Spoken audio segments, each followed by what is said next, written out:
Hi, I'm Gary White for Channel 6, Central Kentucky Television, and I have some guests here who are with the Farmers Market in Bardstown in Nelson County, which will be starting up soon. We're going to talk a little bit about that. We have Robbie, who's here with the UK Extension Office in Nelson County, and Maurice, who's been selling roadside almost all his life, it sounds like, so we'll get to hear a little bit about that. But so the Farmers Market here in Nelson County, when is that going to be opening up? Well, actually, I think they had their first sale on Saturday, and they'll sell again this Saturday, and then it opens up on the second day of May, which is a Tuesday. May 2nd, which is a Tuesday.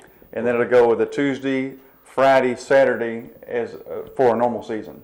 The hours are 7:30 to 12:30 on Tuesday, Friday, and Saturday at the market. So, you know, you can come early to get the best produce, come later if you want to sleep in, you know. It gives you some options there.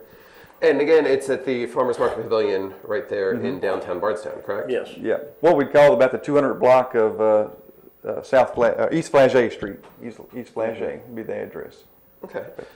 Now, you said it kicked off this past Saturday. Yes. Right? Did you have a lot of people on hand? We had 6 vendors Saturday. Every vendor's got to sell something. There was kind of a nasty morning, drizzling rain and cold and that.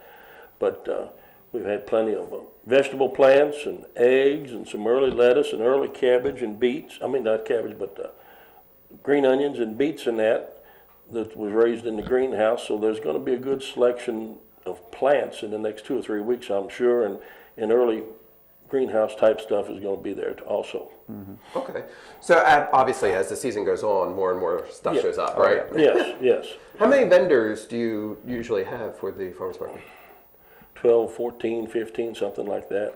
Okay. Yeah, the average is about that number for each day, and they'll vary from vendor to vendor which one shows up at different times.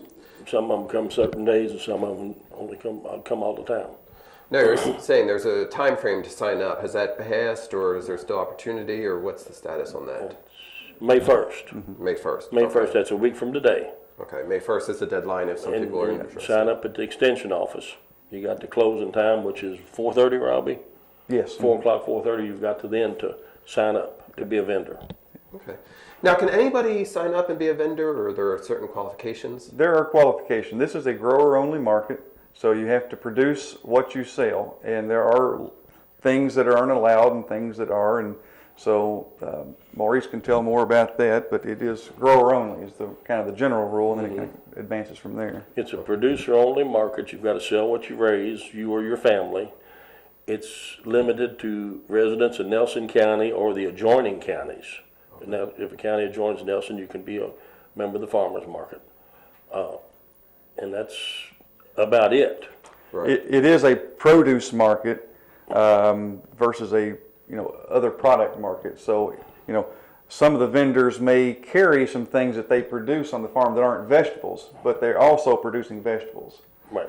You can't. This market doesn't open up to just anyone who's selling X unless they are also producing produce for the market too. Okay, so if you're producing produce, you could possibly bring something else to Yes, sell. right. There are some allowances there. There's some jams and jellies and a few little craft things there, but it's mainly produce. Okay. And how's the turnout? Do you get a lot of people who come out for the farmers market? I was surprised Saturday with the number of people that showed up, being it was the first day. Yeah. And we've had a good turnout, and people. They're wanting tomatoes and sweet corn right now. Yeah, and those things aren't ready. Yeah, they're not ready yet. You've got things available that are, like Maurice said, the little green onions that were planted early in the greenhouses. A lot of folks now have greenhouse or high tunnels, which are uncooled, unheated greenhouses, and they can get the season started earlier. So you got some things in there, lettuces and so forth. Asparagus is going gangbuster right now. That's outdoor crop, but not many other things outdoors that they'd be bringing to the market. Right. Yeah. Has the different weather this year kind of affected what you're seeing somewhat? The fruit trees and that are about 3 to 4 weeks early with the way they bloom and everything like that. It does seem right now that we're going to have a crop on peaches, a crop on apples. Blackberries haven't even bloomed yet, but they're going to be. It looks like they're going to be fine there, and all the crops, all the fruit crops seem to be on this year, unless we get something crazy in the next few weeks. I can remember back 1963, we had a killing frost the 10th of May. Oh, really? And apples were in full bloom then. Yeah. And apples are done blooming now. We haven't even got to. Yeah, we're We past. haven't even got to May yet. Petal fall's already happened on most apple varieties, and so it's a different year. Yeah. Different year. Yes, every year is different. Absolutely. And they say that it's usually the beginning of May is the last time that you're going to get a frost, right? So, Average last frost date is, we say, May 10th, somewhere around that range. But you know, when you get an average, you've got them on both sides. So it can be later and it can be a lot earlier. Right. You know, we've had years that we didn't have a frost after 1st of April, really. Right. And that could be this year, but we just don't know that. And it depends on location too.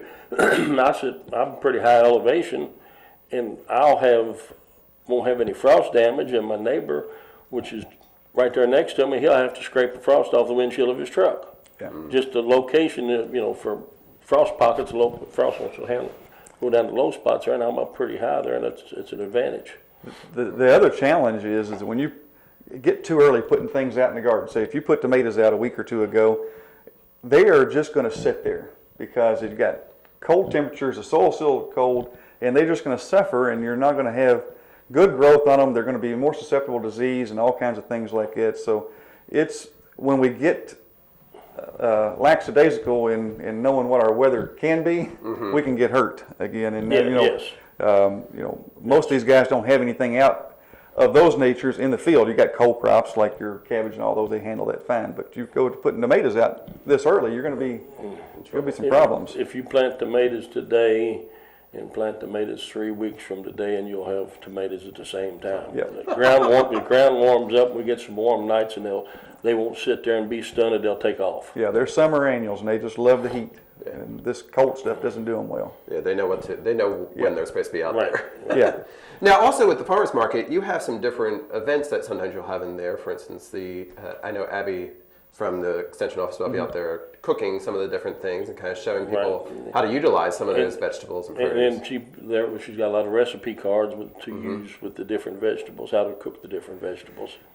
Yeah, that's something that we're trying to get going this year as well. Show advertised dates probably. There are other folks that can do that as well. We're looking at some other things that can happen at the market. You know, what a study that Tim Woods did at UK is that sampling, and we've got some folks that are starting to work on getting their sampling license. But if you supply samples at a farmer's market, the sales go up exponentially because folks like to try what you have. Before they buy it. Right. I think Costco and Sam's and all them will attest to that. When you go in there, you can just about eat lunch. Exactly. So that's going to be coming along where people can possibly do that? There are some. It's all vendor related. The market allows it, so the vendors have to go through a pretty rigorous process. They have to be GAP certified. They have to be sampling certified, and then they have to be inspected usually by the health department. So it's all very clean operation. They have to go through these steps, but yes, there's some of them getting certified to do that. Okay. And as we said, it's going to be May 2nd, Tuesday, May 2nd. Right. It'll be open for its regular schedule. It'll be Tuesdays, Fridays, and Saturdays? Yes. Is that what you said? Tuesday, Fridays, Saturdays, yeah. Okay, and the hours again? 7:30 to 12:30. 7:30 to 12:30 each of the 3 days? Yes, And you can come on out. Starting in May, we'll have some different produce, and they'll just keep growing, right? It'll gradually get more and more produce. Normally about the 4th of July, we should have sweet corn and tomatoes. That's what people are looking for. But there'll be gradually every week you're going to have a little more produce as the weather warms up some more. You got to remember this one's a producer only, so they're only producing what they grow and putting it to the market. So you don't have things like usually you're not going to have tomatoes unless we've got a high tunnel, and it's going to be 3 or 4 weeks. Well, it'll probably be 1st of June really before you expect to see. So you don't expect to see everything. Right. And that's just what you expect out of a producer-only market. But it's nice to help our local farmers and get out there and stuff. People think that they come to the farmer's market that it should be cheaper. Well, I don't know if it's cheaper or if it's any better than what you can find in the grocery store, but it's a heck of a lot fresher. Yes. And you know who's handled it. Right. You know who's handled it. The grower has handled it, maybe one of his workers or something. You don't know. You've got people out in California and Florida that have handled it, and even in foreign countries or handling produce that you buy in the grocery store. Yeah, that's the beauty of the farmers market purchases. It's only been off the vine maybe hours versus days when so. And not a lot of preservatives or any of No. those kind of things in there either. No. So you're getting a more healthy option. Yeah. And they'll even help you figure out what to do with it if you're not sure what to do with some of those. Exactly. Sure. There's some well-versed folks up there at the market, that's for sure. Great. Well, again, that will be the Bardstown Farmers Market right on Flagey. It's Tuesdays, Fridays, Saturdays, 7:30 till 12:30. You got it. Right. So come on out. Thank you very much. Thank you. Thank you.